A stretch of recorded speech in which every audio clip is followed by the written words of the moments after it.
Hey team, welcome back to another episode of the Strength Game Podcast. I'm your host, Nick O'Brien, and this is episode number 138. The Strength Game is a weekly podcast dedicated to discussing all things physical culture with the coaches, athletes, iron enthusiasts, and experts deeply embedded in the strength game on both sides of the profession, both as coaches and as competitive athletes. I want to thank everyone who has liked, shared, and commented on the show. All your support allows us to continue to bring on expert guests and highlight more individuals in the strength game, just like our guest today. Also want to take this time to thank our sponsors. Family owned and operated since 1976, Samson Equipment has been specializing in full turnkey weight room build-outs from planning to installation. Based in Las Cruz, New Mexico, Samson provides professional weight room solutions for those looking to lead the way in advancing our strength and conditioning profession. Coaches have relied on Samson as their top resource for all their weight room renovations because they provide the finest materials and design, product customization, and the most reputable customer service in the business. If you're in the market for elite level strength equipment, weight room renovations, or upgrades, be sure to check out samsonequipment.com to see how Samson has been delivering clients a long-lasting yet affordable product for over 4 decades. Also want to thank our sponsor, Cerberus Strength. Owned and operated by active lifters, Cerberus is trusted by the top strength sport athletes and lifters in the world. Cerberus's wide range of products are made by athletes for athletes, truly living up to its moniker, made by the strong for the strong. From sandbags, training gear, and supplements to lifting sleeves, knee sleeves, straps, and much more, Cerberus Strength provides the highest quality strength products on the market, designed and manufactured to help you defeat, destroy, and devour your competition. If you're in the market for the highest quality strength and conditioning gear and equipment, be sure to use promo code STRENGTH_GAME at checkout to receive 10% off your next order at cerberusstrength.com. Also want to thank our sponsor, Sport Kilt. Founded in 1995, Sport Kilt is the very first company to begin making casual kilts in the USA. So whether it's competing in Highland Games, connecting with your heritage at a family gathering or wedding, or just casually spending some time around the house or wanting to stand out from the crowd, Sport Kilt is made for everyone and for every occasion.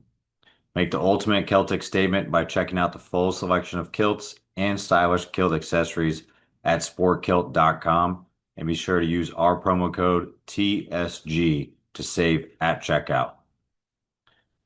And in this week's episode, I am joined by Danny Strohm. Danny is the Director of Basketball Performance at Georgia Southern University. Strohm arrived in Statesboro in 2024 after spending the previous 2 years as the interim Director of Strength and Conditioning at Southeast Missouri State University. He spent the 2021-2022 season as the Director of Basketball Performance at the University of Northern Iowa. Strohm got his start coaching as an intern at Kansas State in 2018, followed by an internship at Sain Louis University in 2019, before becoming a graduate assistant sports performance coach at Southern Illinois University, Edwardsville. He spent the 2019 to 2021 seasons at SIUE with a brief stop in the private sector at ProForce Sports Performance in Ohio, before accepting his full-time role at UNI in 2021. Strohm is also the author of High Performance Hoops, a complete guide to basketball preparation and performance. A former college baseball player at Webster University, Strohm was selected as the Rawlings Gold Glove winner at second base while helping his program to the NCAA Division III College World Series. He continues to stay active himself in the weight room and trains throughout the crazy collegiate coaching season. Like I said, I'm excited to have him on the show today. So with all that said, let's get in the game with Coach Danny Strohm.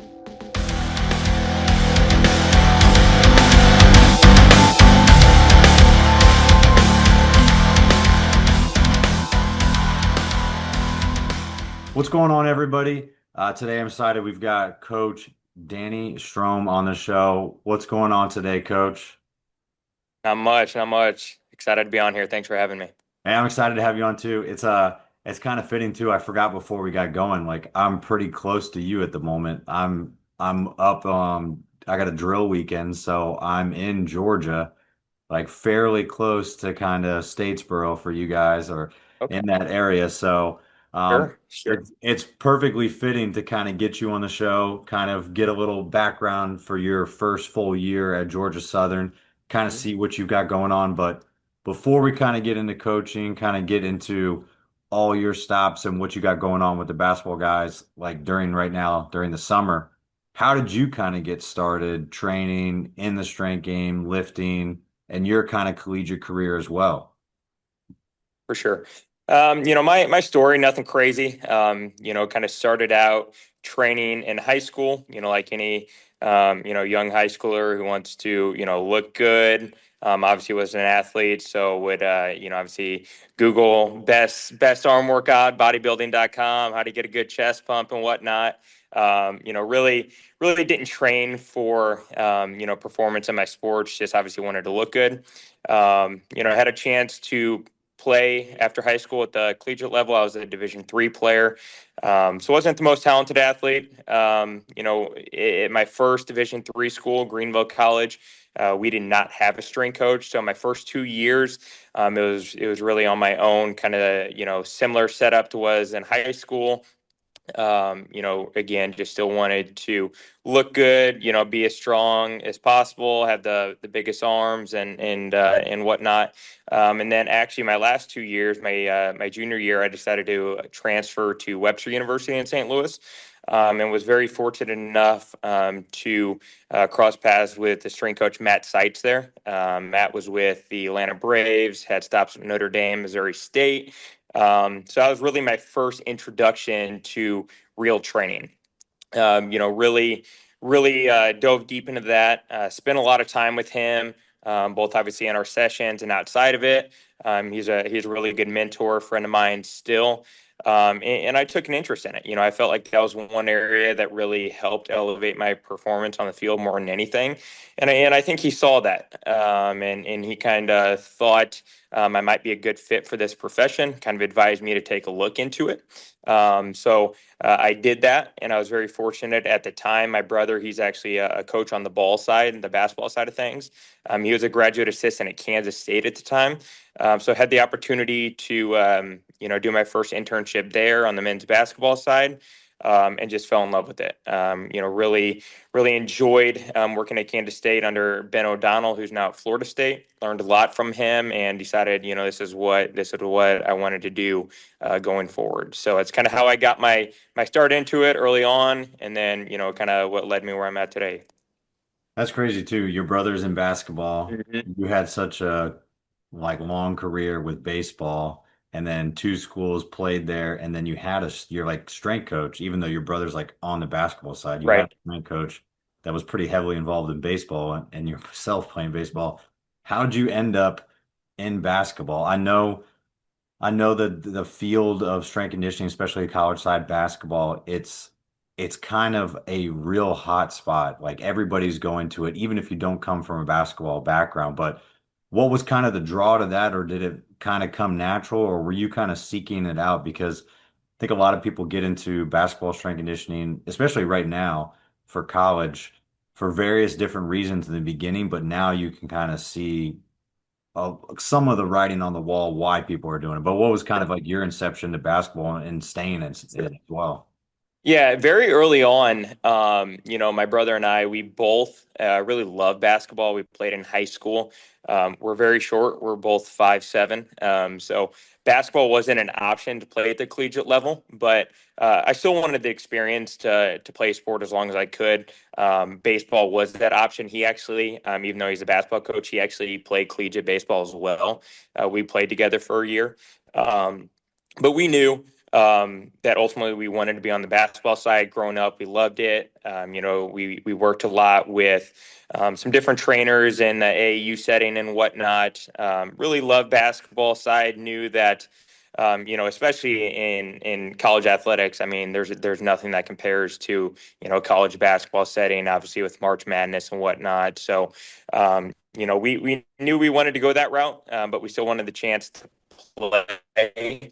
And then, after we were done playing, we kind of navigated, towards basketball and the ultimate goal of where we wanted to be. Nice. Yeah, it's definitely different. I think it's changed a lot because the culture of basketball shifted a lot. I don't know if you can like Hmm.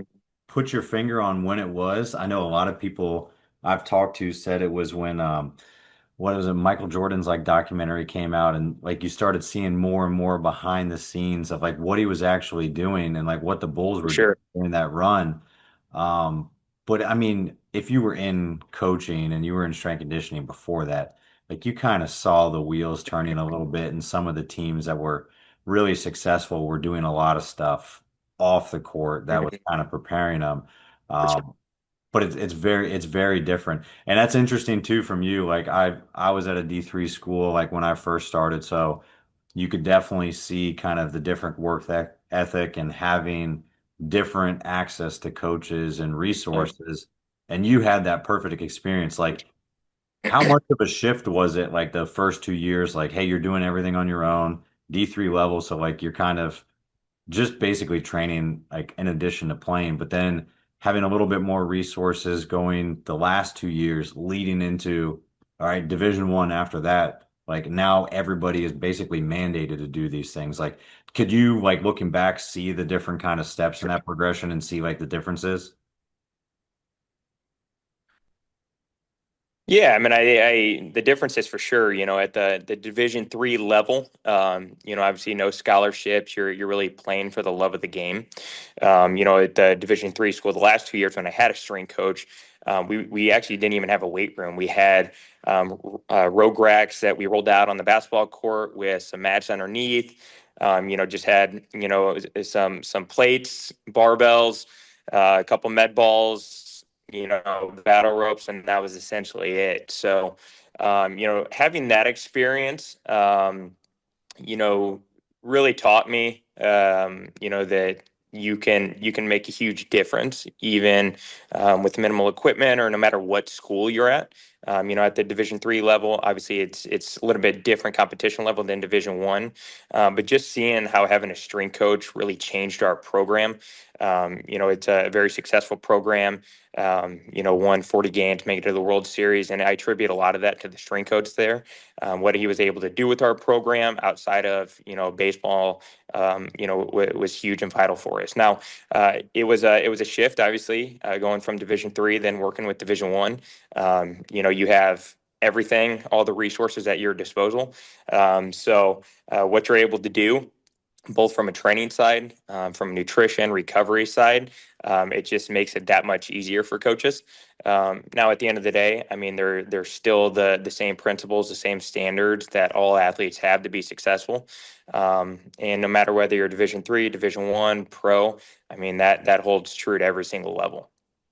Yeah, like when you start like climbing the ladder a little bit, like with prestige or like notoriety with some of these schools, do you see like a difference between like maybe the athletes coming in? I know it's a big difference based off of like who the coach is recruiting and like what type of player, what type of like character traits they're bringing in with some of their athletes. But can you start seeing a difference between like work ethic and having too like almost too many resources and too many things like abundantly available because like you start seeing a little bit of the entitlement or you see like some of maybe that blue collar like training atmosphere disappear slightly because you have everything at your disposal. Like how do you, if you've seen it, like how do you kind of make sure that, hey, we do have access to all this stuff, but at the end of the day, like the barbell weighs the same, 45-pound plate Mhm. weighs the same.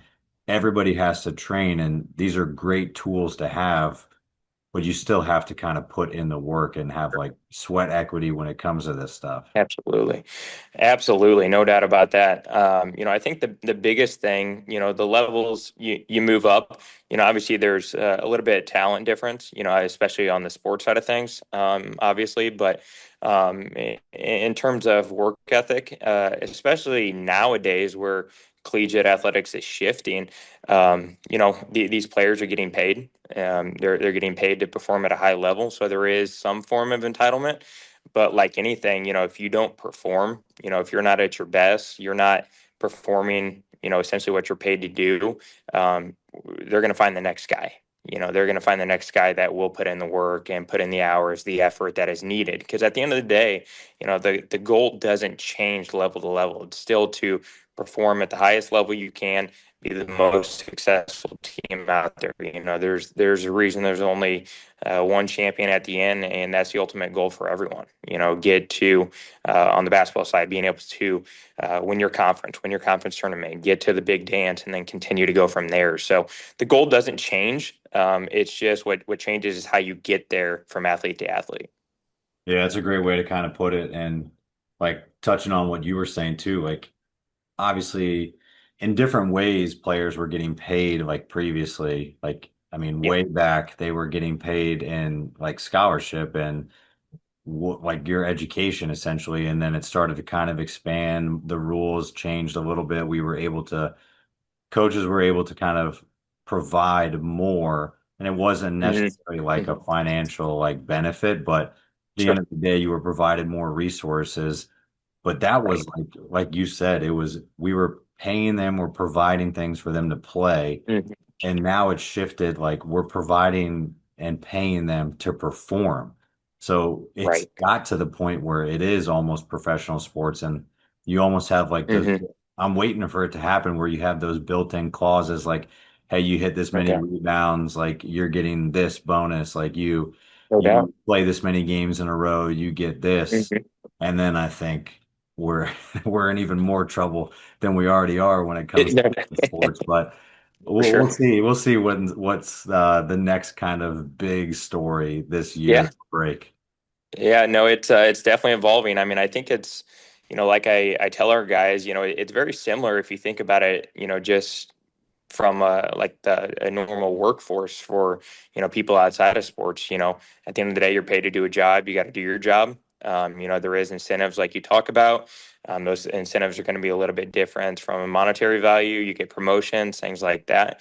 Very similar in collegiate athletics. I mean, I think especially the level we're at, mid-major, you perform. There's probably going to be Power Four schools looking at you, willing to pay you more than what we probably can at this time. So, there should be incentives there, but at the end of the day, like you said, that sweat equity, it still holds true, and I still think it's going to hold true for the course of time.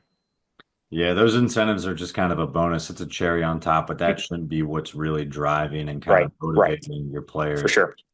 Is that's that extrinsic motivation that fades really quick, and No that's doubt. not conducive when you're talking about playing as many games during the season and trying to stretch it out all the way through March, and Yeah. especially college athletes where you have so many different competing variables that you've got to work against Hmm. you, travel Yep. and school and social stuff, all that. It's hard to manage all those things, especially at the Hmm. age that we're asking those players to do Okay. it. So Absolutely. start dangling that carrot a little bit too close, and your priorities shift a lot. Hmm. The Hmm. team is going to suffer. So very Absolutely. interesting. Hey, so a little bit different for you. Like I know you just completed kind of your first year, so like you're in the summer. This is like the a big time for basketball, like preparing for everything. Like basketball, I mean, honestly, you're probably in there 48 weeks out of the 52 for the year, and it's just nonstop at the rate it's going. But kind of what were some of your big rocks? Like, what were your kind of first things that you needed to really kind of lay the foundation for your team, you think, stepping in? And then, like, moving forward into year two, like, what are you kind of maybe shifting or now choosing to kind of really address now that you've got 1 year under your belt with the program? Yeah, I think initially going in your first year, I mean, that first year is difficult to some degree. You got to understand the lay of the land. You got to understand how everything operates. It's going to be a new coaching staff, new school, everywhere, every school, everyone functions a little bit differently. So that's really first and foremost. That's what I try to, learn in my my initial start on the job, is try to soak everything up and get an understanding of how everything operates. And then just being as present as I possibly can, being around the players, start to build those relationships, being around the coaches as much as I can, build that trust, making yourself an asset to the program. And, you start to audit yourself throughout that first year. Obviously you have that foundation, you have a plan. But as you go throughout that first year, there's going to be things, you start to take note on of, okay, going in year two, this is what I want to change. It didn't necessarily function how I, you know, liked it to. I need to change it moving forward. So going in year two, you have a little bit better understanding of everything. You can start to make those adjustments that you saw in year one and start to clean things up and have everything function a little bit more efficiently. Yeah, that makes a lot of sense. It's just so different too, because like we talk about the athletes being able to kind of like move all the time. A lot of times you kind of see coaches in that same boat where I mean, we talk about not being able to develop athletes because they might transfer. And I know you can't always think like that, but it's just a part of the Mhm. business at this point. Coaches are kind of in that same boat too. Okay. Like you might not be able to sit down and actually like really formulate your whole plan, Mhm. have it mesh with the program. And I think a lot of coaches, if they're thinking about like the next job, they come into the current one and what their program looks like doesn't really mesh with the culture they're trying to come into. And the school, the program, the team that you're coming into has been there a lot longer than you Yep. ever will be. Yep. So I know that like there's certain things that are probably like really unique to Georgia Southern. Like, how do you find ways to kind of blend your philosophy with what has already been established and is kind of the culture of the program, and then work with like the coaches to make sure that like, hey, we're going to put our new spin on a this program and make it our own. Like, how do you kind of blend those things together without taking away kind of the history of the program? Sure. Yeah, I mean, I think first and foremost, I think you need to, establish your non-negotiables as a coach. You know, there are certain things that each coach believes in, that you're not going to steer away from. But then there's also those areas of flexibility, where you are coming in new. There already is an established culture. There already is an established system in place. How can I take my philosophy and my non-negotiables and mesh them with that new system? And training philosophy is one thing, but I think there's so much. That strength coaches that's unsaid with the job in terms of being able to mesh with what the head coach is looking for, from their guys, being able to mesh with athletic trainers, being able to how they operate, being able to mesh with nutritionists, collaborate with them, and take all those moving pieces and really just try to create a high performance model where we're all on the same page. I think if everyone's all on the same page and we're both kind of voicing the same message to our players, I think you build a lot more buy-in and trust. And I think everyone's going to be, a little bit more bought in to the system. And I think you have a better chance of having success that way. And obviously that's going to change. Obviously, the longer you're there, you start to, add the educational piece, to coaches, things that you may want to adjust, things that they're doing that, hey, maybe have you ever thought about this? And you have those open, transparent conversations and you make adjustments as you go. Yeah, that's a great way to put it too. Like it's you're kind of chipping away no matter what, and you've got to build trust with the coaches and the rest of the sports staff, and everybody is like a subject matter expert at what they're doing. And when you have those resources and more staff members available, it's about understanding like who is really kind of tailored to fit like maybe this conversation or is maybe Yeah, who's going to be the best person to kind of take the lead at this point in time. And it might change during the sure. season, it might change based off the conversation Mhm. or the point in time that you're having that. But if everybody's kind of pulling in the same direction, that's a really high performance staff that you actually have, like in every sense of the word. Um, so that's a great way to kind of put it. But the hard part is now like it's basically like basketball is like an etch a sketch. Like every single year, you basically just start brand new. And it might not be with all Hmm. freshmen like we'd think about. Normally, what happened, it's a new coach coming in and he's like, well, I'm just going to recruit all freshmen. And it's not even transfers either. It could be from anyway. It could be like in conference. It can be a fifth year guy that's coming in for 1 year. Like, how do you like actually evaluate people and start to like piece together a program? Because you can't, in my estimation, you can't just sit there and go, everybody gets their own program, but you also can't just blanket everybody and put them in the same thing. Hmm. And you don't have enough time Right.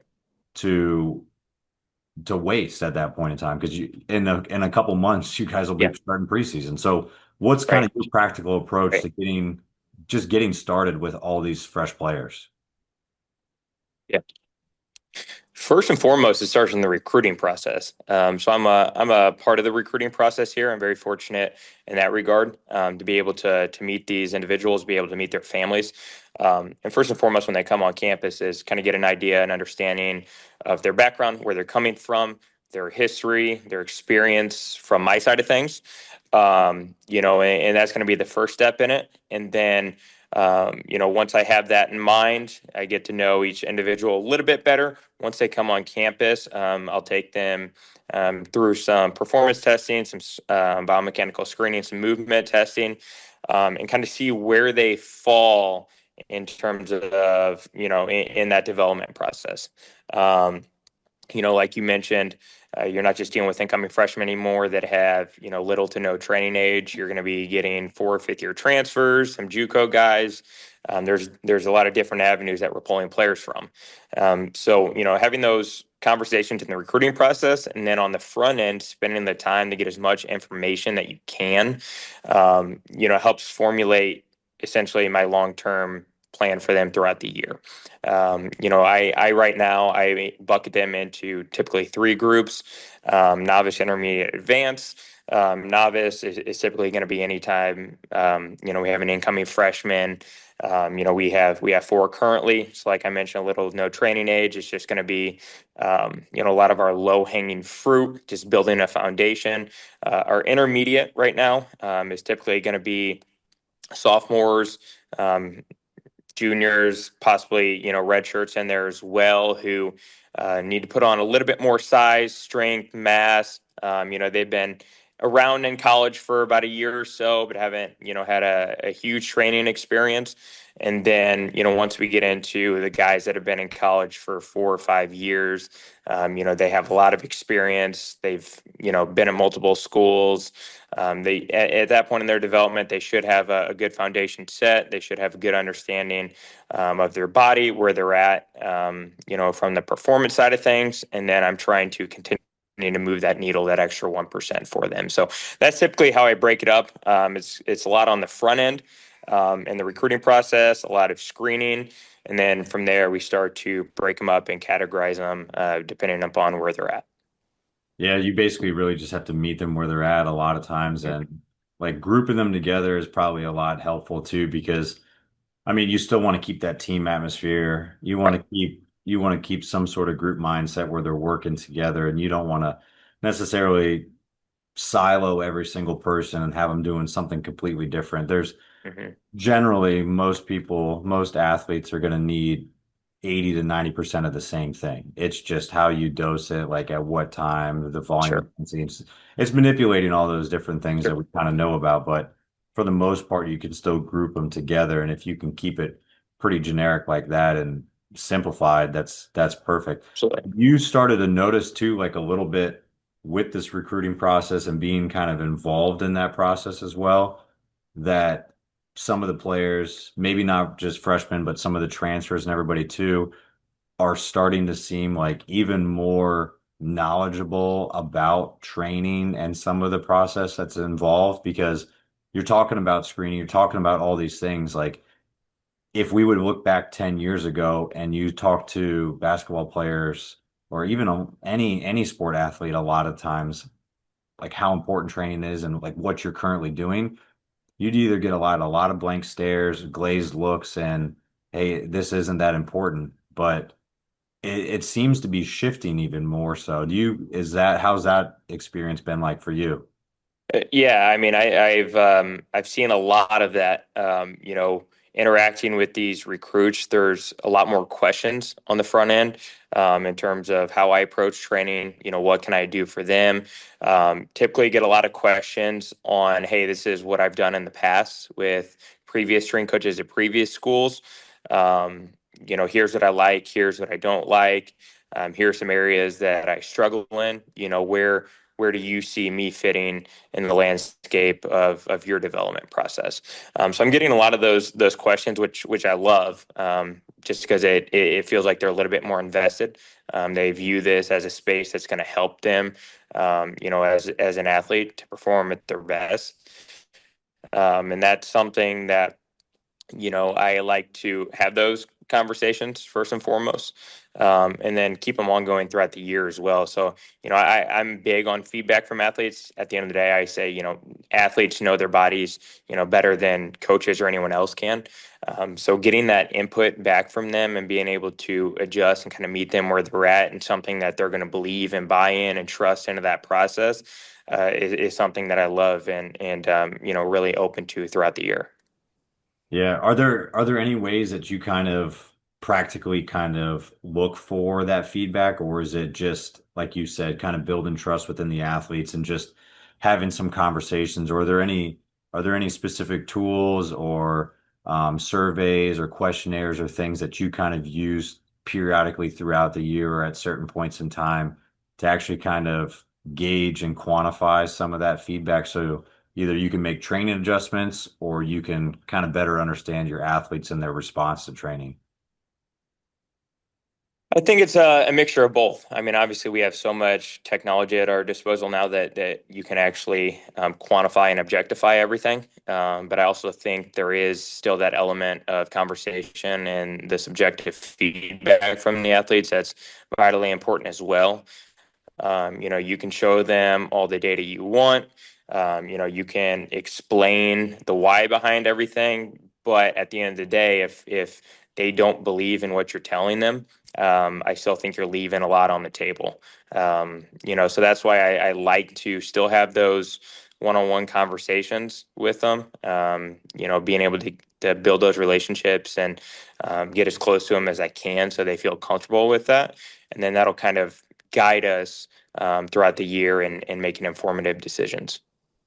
Nice. I like that. Yeah, it's kind of that gate. It's that door that kind of opens up everything else. Like if you're using Mhm. some of those tools and everything, it should really open up the conversation a little bit more, or at least kind Sure. of coaches get stuck in a rut a lot of times of doing the same thing or kind of planning too far Yeah, ahead that like often if you just slow down, you can kind of see everything's happening in absolutely. front of you. And some of that quantifiable information like helps you flag someone and oh, now you can have the conversation without just kind of overlooking what would be just a normal conversation, like Yeah. pinpointing like, oh, this person said this five days in a row. Maybe we should actually like have a deeper Mhm. conversation about this rather than that just think this is just who they are at this Right. point. Like Right. this is kind of like a subtle cry for help. For sure. And no, absolutely. Absolutely. No, and again, I still think, all the technology, the force plates, all the GPS, timing gates, jump mats, whatever it may be, that can, in some sense, validate what we're doing, and kind of like you mentioned, put the cherry on the top to them, where you're showing them the results and essentially getting that.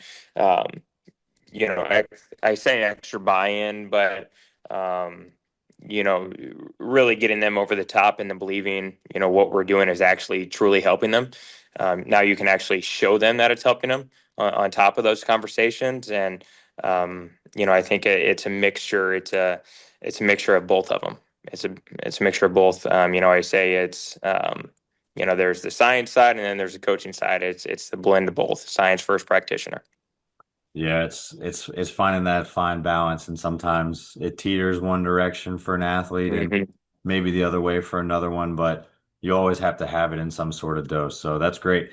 Hey, so kind of shifting gears a little bit too. Like we said, you had a lot of experience in baseball and then now shifting to basketball, working with basketball a lot. Um, on top of all that stuff and training in basketball, you're an author yourself and wrote a book Hmm. about high performance like hoops, like basketball. So can you give kind of like a brief overview of like what the book entails, like why kind of write it and what's the book like's major goal?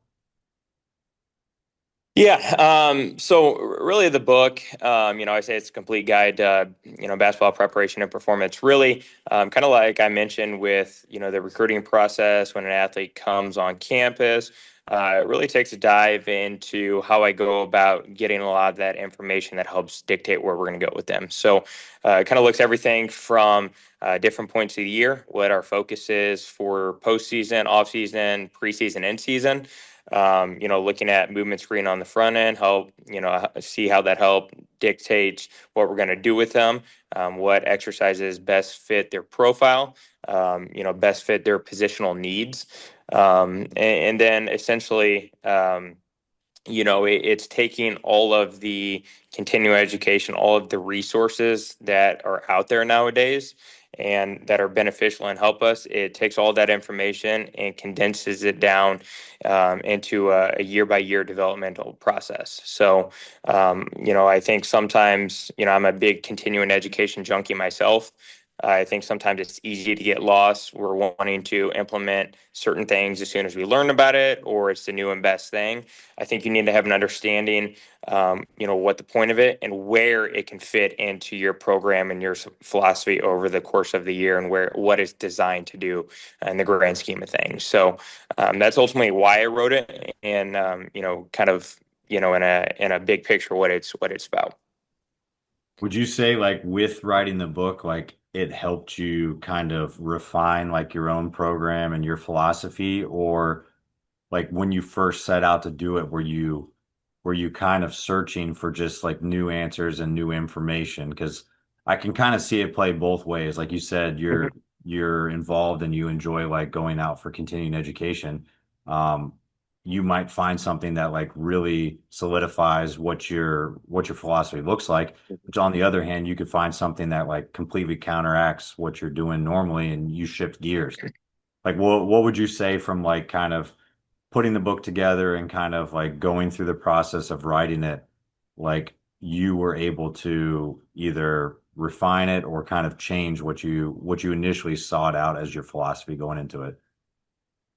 I think it's a mixture of both. I mean, I think I refined it definitely in my philosophy. Took things out that didn't feel was maybe as important as I once did. Um, the ultimate thing I looked at is, when I say, okay, if I have an athlete for 4 years or I have an athlete for 1 year, I always look back when this athlete leaves this program, leaves this university, where do I want them to be at? Um, where do I want them performing when March hits, when it matters most during postseason play, during conference play? And then I try to reverse engineer my way back, where we're going to start, when they come in June for off season. So, to a certain degree, I think it reaffirmed some of what I've done in the past. It's allowed me to readdress my why. Why am I doing what we're doing? How is it ultimately going to help them? And then, it allowed me to question myself and refine certain things as we go. So, I think, each athlete needs something a little bit different depending on where they're at in their development process, meeting them where they're at, like you mentioned before. And I think this helps me kind of meet them there and get them ultimately where I want to go. That's awesome. Yeah, it's definitely it's definitely a big task to kind of like set out and do, especially with all the other things that you've got going Sure. on, like as a coach, and I'm sure like everything you have going on outside of the weight room. Like, how was the actual process of writing? Are you someone that is already maybe equipped to write and like enjoy all that, or was it a little bit more difficult, like going through the process of getting your thoughts onto paper, constructing it, and actually like going about like setting it up chapter by chapter and making it flow? Because I know if it was me and it wasn't just conversational based, if you took this conversation and tried to put into a book form, someone would think I was insane. So are you someone that's already just pretty organized when it Sure. comes to that and you can set out your thoughts, or what'd you kind of find about yourself when you wrote out the book? Yeah, no, it was actually a pretty long process. I was working on it for probably 2.5, 3 years. Obviously going through the season, have other things going on, so just didn't have a ton of time. A lot of just sitting down and just hammering it out. But it also, the reason it kind of took so long was I kept having to edit it as I go. There were certain things that I would think about, certain things that I would take away, and that's still true even to today. I look back at it. I've already made adjustments from when I published a book. So, eventually I get to a point where when I have a little bit more time, where I can go back and make those edits and actually republish the book in the second edition and with the newest edits I made, and I kind of have the thought process that it's never going to be fully complete. There's always going to be something that needs a little bit of tweaking, something that needs a little bit of adjustment. Year by year as I continue to learn more in this profession. Yeah, and I think that's a great mindset to have too, especially a lot of people, I know myself too, like if I were to try to finagle this and like switch this into like a written format or like a book, I would get stuck in the mindset of, oh, well, it has to be perfect. It has to be this. But like you've already kind of proven that, hey, just getting it on paper is a great feat and accomplishment itself. Like you're always going to make those edits. You're always going to want to do Mhm. something better. It's the same with like programming. You're not going to go back and look at your program 2 years ago and be like, hey, it's perfect. I'm just going to use this with this team. Like you're always going to be, especially coaches are just going to be Exactly. pretty hypercritical and always wanting to push the needle and kind of make refinements and make it better and step forward. So that's awesome to kind of hear that, like, hey, obviously you got a lot of stuff going on, but there's still like a little bit of red pen action going on the book, Yeah. and maybe like some additional chapters or something that future down the line will be there for that second edition. Yeah, no doubt. I've even thought about adding, doing a completely second book, its own thing where I actually it's a book solely of my programs from how I develop them from a freshman in an ideal world situation. If I do have 4 or 5 years with them, how I'd progress them throughout that as well. So a little bit more to the X's and O's as opposed to the reasoning behind it. Gotcha. Well, hey, a lot of stuff in the Yeah, works, but for sure. hey, so kind of shifting a little bit too, like taking it back to when you really started getting involved in training, and like we talked about your experience, like when you were still playing before you had a strength coach, had a strength coach, and then kind of took that turn and got really involved in coaching. How has like your own training kind of shifted? Obviously, like you said yourself, like, hey, 5'7", not going to play basketball in college, like working with guys that are probably at least a foot and a half taller than you at some point in time, like maybe Mhm. you got a couple 7-footers. How do you kind of learn a little bit more of like what they're dealing with on the court? How do you kind of like develop your own training plan and kind of just stay active yourself? Yeah, I mean, I try to, obviously staying active is huge in this position. Obviously practicing what you preach, showing the athletes, you're kind of in it with them. I'm a big believer in that. In my own personal training, I do like to dabble with a lot of different things. I like to feel things out myself before I give it to an athlete, so I can talk on a more personal level with them as they go through it as well. And then just add a lot of variability to it. Obviously I'm not competing for anything, at this point in my life. I just want to be stay healthy, stay fit, as long as I possibly can. So my current routine is, I typically go 3 days a week right now. Um, I usually go 3 lift days, antagonist pairings, and then, two energy system development days or conditioning days. One will be running, one will be assault bike based. So it's my current split. I've been, pretty consistent with that for about 2 or 3 years now. But I do like trying out new things and dabble and add some different variability in there. Hey, at least you got the conditioning side of strength and conditioning Yeah, coaching that no kidding. I know I fell victim to that for a long time, and I don't know if it's being stuck in the weight room forever or just remembering how much you hate conditioning, and to do it on your own is just torture.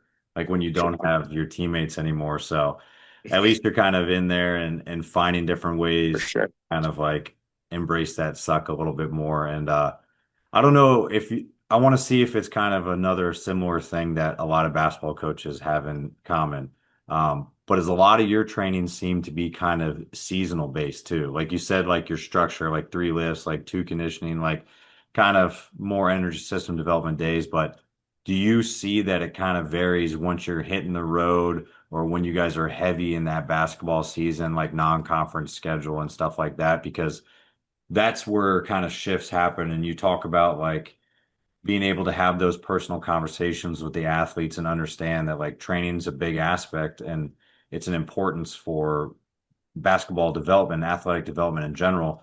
But you also have to make those changes. Do you find yourself having to make those changes, or I mean, it's a little bit different as a coach when you're not on the court playing. I mean, I think naturally you're going to have to. I think just with the schedule and what the season provides, it's naturally going to change. When you get in season, typically during conference play, if we're on the road Thursday and Saturday, we're going to be on the road Wednesday all the way through Sunday. So it's going to be a lot of hotel workouts. Which obviously has limited equipment. So have to expand your horizon a little bit, think outside the box, and get creative with things. That's for sure. Very fortunate now to be down south, where even in the wintertime I can get outside a little bit more. It has been huge, especially this last year. Really enjoyed that piece as opposed to being in the Midwest and there's snow on the ground, makes it a little bit more difficult. But yeah, obviously time of year is going to be dependent. Right now, pretty busy in summer months, three lift groups, practice. So during the week, it's a little bit harder. So that's where I just got to utilize my time a little bit more efficiently on weekends, things like that. So it is very seasonal based, but I still try to stay true to 4 or 5 days a week and staying pretty consistent with my routine. There you go. That's good to hear. So have you noticed any other shifts too? Like you're kind of a Midwest guy too. So this is the big shift for you too, like coming to I mean, East Coast and the South a little bit. Hmm. Have you noticed like any differences? Because like I think most coaches, you're either kind of over your collegiate career, you end up being either pretty regional or you're some sort of Hmm. nomad where you're just all over the place. Um, but this is the kind of your first experience like outside of that Midwest kind of like bubble. What's kind of your first take like being down in the South and like what's a good food spot you've already found like outside of the Midwest area? First thing, when I moved down south is, especially like going the breakfast with our guys and stuff was they would all load their plates up with grits and whatnot. And I was like, this is normal down here. Eat a lot of grits, a lot of chicken is huge. Besides that, I mean, I actually really enjoy being down south, being on the East Coast time zone. It's light out a little bit later. Obviously warmer throughout the year, so really enjoyed that change of pace than what I've been exposed to in the past. There you go. Hey, so kind of looking back and like obviously you had a lot of stops within your career and you talked about continuing education and kind of making yourself like better and improving each year. What do you kind of do like at this point in your career? Like you've been in it for a long time, you've been in a lot of different positions, but like I don't know where you would say you fall within your career and everybody has different types of careers, but how do you kind of objectively kind of look forward? Like what are maybe some of your goals or like how do you talk about like auditing yourself, not just as a coach like within the program you have, but like to kind of stretch out your entire career so that like you can make this sustainable. And some coaches might not want to be coaching when they're 50. Some might want to have no other thoughts in the world like what you're going to do next. But do you give that any sort of thought within the process, or are you just kind of going year to year or month to month with that? Yeah, no, I think what really keeps me going is, like I've talked about a lot, is continuing education. To me, I always feel like there's so much that I still don't know, and so much that I want to improve upon and grow personally. That really drives me, and that really what keeps me going. So that each time I get a new team or whatnot, that I'm able to be a little bit better than the year before. I'm very fortunate. I love this position. I get to wear shorts and a t-shirt every day. Get to be on my feet, get to be around, basketball. It's something that it's a dream. It's a dream come true. So, I don't see myself, getting out of it anytime soon. In terms of career goals, I'm just taking it day by day at this point. I love where I'm currently at, but I've learned early on, you just never know what the future is going to bring. It's continuing to change, and it's going to continue to change. So, just try to live in the moment, try to really enjoy where I'm at now, make the most of it, and then we'll see where the future takes me. Yeah, there's always ebbs and flows to the career, and sometimes you're not For always sure. the one that's in the driver's seat that is figuring out where you're Hmm. going, but you make the most of it, and you kind of make the big time where you're at, and that's all you can really do. 100%. Those are the things you can control. So, hey, talking Yep. about some of those continuing education things and like what you're kind of passionate about, like, and what really drives you in the profession, like what are maybe some of those resources that you kind of would recommend, maybe coaches you lean or follow on, um, that kind of really drives like what you're trying to learn and kind of progress yourself moving forward. Mhm. Couple different pieces. I think probably the biggest influence in recent time has been Tim Karen, with his book Strength Deficit and How to Become a Strength Coach. That really changed how I thought about a lot of different things, and that's actually a big piece of my book as well. Um, but I also like to have conversations with other coaches, get on Zoom calls, phone calls, see what they're doing, trying to learn from others in this field on the basketball side. I think there's a lot to take away from those who are kind of in the same boat that you are. Um, and I as many research articles and books as possible. I try to just dabble in a lot of different areas. So I'd probably say Tim. Tim has been a huge influence. Other coaches, and then just whatever new information is out there. Yeah, it's awesome. Yeah, I think basketball and football, especially like when you get to the higher levels, it's there is opportunities available because everybody is really traveling. So Hmm. if you're not actually seeking out the other opposing like staff and like going to visit with those coaches when you're especially when you're going to their facility there in town, like if you're not doing those things, you're doing yourself a disservice and there, Agree. I don't know why exactly. I understand there's extenuating circumstances, travel, and other priorities, but at the end of the day, like, how often are you going to be in Manhattan, Kansas? Like, Exactly. like I know you know where that is. I didn't know where Hmm. it is for a longest time, and the nearest airport is 2 hours away. So Right. tell Yep. me when you're going to be there to visit Kansas, like Exactly. Kansas State again. So if you're not doing that, if you're not reaching out to the coaches, if you're not trying to at least like network a little bit, especially really young in Yeah. your career, but even so, when you keep growing in the career, I know myself, like I've been out of college for just 3 months. And I already know like there's so many things that are changing, like all the rules, like just not being around athletes anymore and not really interacting with coaches because I'm not traveling or I'm not, people aren't stopping by the weight room and things like that. Like in the matter of 3 months, there's already so many things I feel like I'm missing and I don't have those Sure. opportunities as well. So No if doubt. you're still in it and you want to be in it, whether it's year one or year 21, like you should still be kind of seeking out other Hmm. people and continuing those conversations. But No doubt. that's my soapbox. Yeah, no doubt. I mean, I'm in agreement. A lot of good relationships, a lot of good friendships are built through that, and you also just never know where people are going to end up at. Just extending your network as much as possible. Obviously, there's a lot of moving around in this profession. You just never know where those connections will take you. I know you're bound to cross paths with someone or hear about Yeah. someone in the future. So, I mean, make the most of those travel trips for sure. It kind of makes it a little bit better too. Maybe sometimes that'll get you out of those hotel gyms to live. Exactly, exactly. Get into a real space where you can train. Exactly. Awesome. Hey, well, coach, like any good training session, we end the show with the finisher. So I got 4 quarters, 4 questions, and maybe overtime at the end. So you can go rapid fire and Yeah, respond to these as fast as you want. But feel free if you got anything you want to touch on and expand on, you can do that as well. But you ready?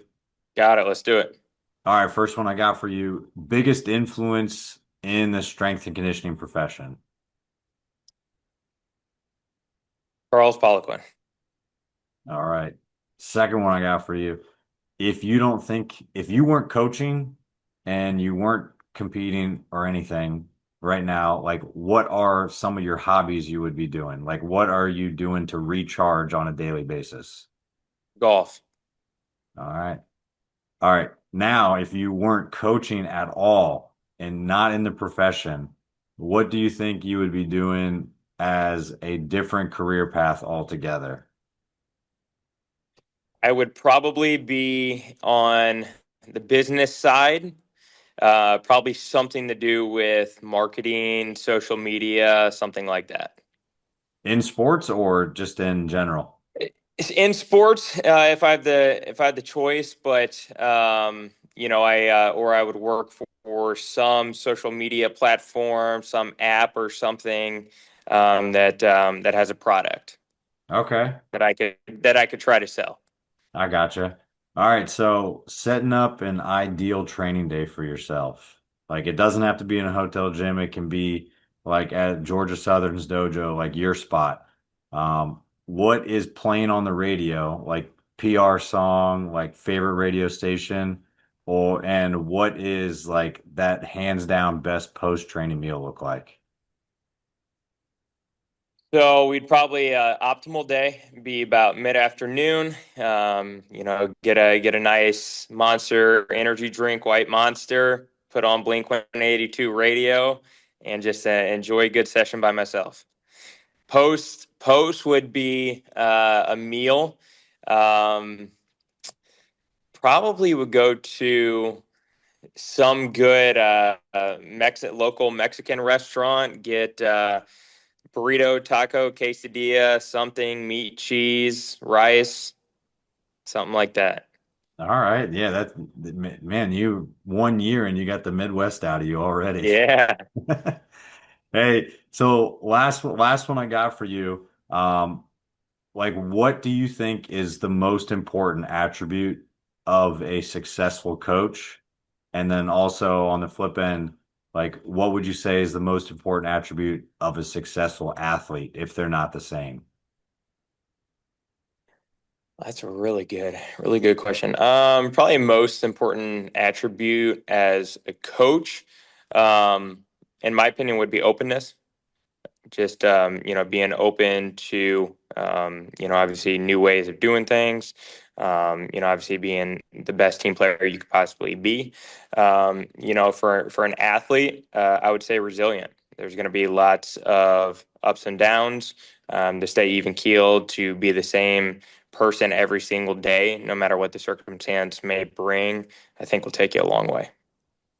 Yeah, those are great. Those are definitely two great things. Even flip-flop them as well too. Like being a Hmm. resilient coach, like going through trials and tribulations of maybe forced moves or forced Hmm. relocations, losing job, um, really starting off in the career and going through all that process of unpaid internships and travel and all that Hmm. stuff and just trying to make it in and yeah, being open as a coach or being open as an athlete and just being coachable and like understanding that like training is going to get you there. It's not going to be the most fun thing, but it's part of the process if you really want to be successful. Yeah. So I couldn't agree more. That's awesome. Well, Coach, I appreciate you coming on today and kind of sharing with us, and first one we've had in a little bit. So I appreciate your time. For anybody that's got any follow-up questions with you, kind of want to follow along the process and follow along the team this coming year, as well as reach out and get a hold of the book as well. Where can they find all those things in yourself? Yeah, best way to reach me probably would be just shoot me a message on Instagram, coach_Strohm. Have a hyperlink in there for my book and my bio as well. Awesome. Well, like I said, I appreciate it, Coach. It's been great talking to you today, and best of luck training the new guys this summer leading into the next season. No, yes, sir. I appreciate you having me on. Really enjoyed it. Awesome. Well, take care. Thanks. That's it for this episode of The Strength Game. Thank you again to this week's guest and to our sponsors. Be sure to connect and keep up with our guests at the links in the description below. Remember to subscribe to us on Apple and Google Podcasts, Spotify, or your favorite podcast provider to stay up to date on all future episodes. Also, check us out on YouTube and CoachO'Brien.com, where you can find all the video versions of these episodes, as well as show notes, episode schedule, and much more. Comments, ratings, and reviews are always welcome and appreciated. Thanks again for tuning in, and be sure to join us next week for another great episode of The Strength Game.